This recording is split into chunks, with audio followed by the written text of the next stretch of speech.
Ma'am torrent Yes. Power को लेकर क्या राय रखते हैं? इसमें भी अपडेट आया है कि मध्य प्रदेश में 1600 मेगावाट कोयला आधारित पावर प्लांट के लिए कुछ प्रोजेक्ट्स मिले हुए हैं। क्या राय रखते हैं मैम इस स्टॉक को लेकर आप? टॉरेंट पावर का देखिए, अच्छा आपने जब ये नाम लिया है अदानी पावर, टॉरेंट पावर, कोयले का नाम आपने ले ही लिया है, तो रिसेंटली जहां तक मेरी जानकारी है अदानी को भी एक कोल ब्लॉक अलॉट हुआ है।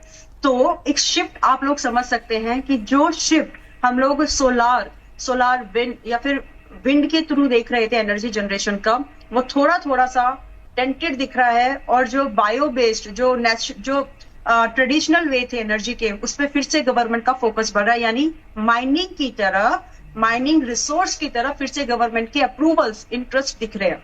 सो कहने का मतलब यह है कि जो कंपनीज हैं जो माइनिंग में है उनको थोड़ा नजर रखा जा सकता है।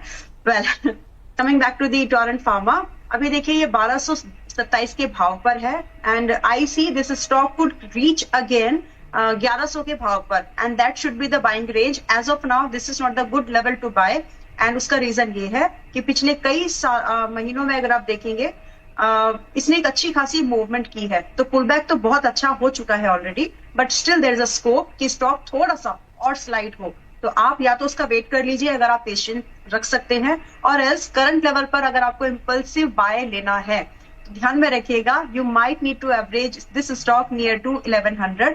दो आपके जो कंबाइंड टारगेट्स बनेंगे that will go beyond 1300 up to 1470।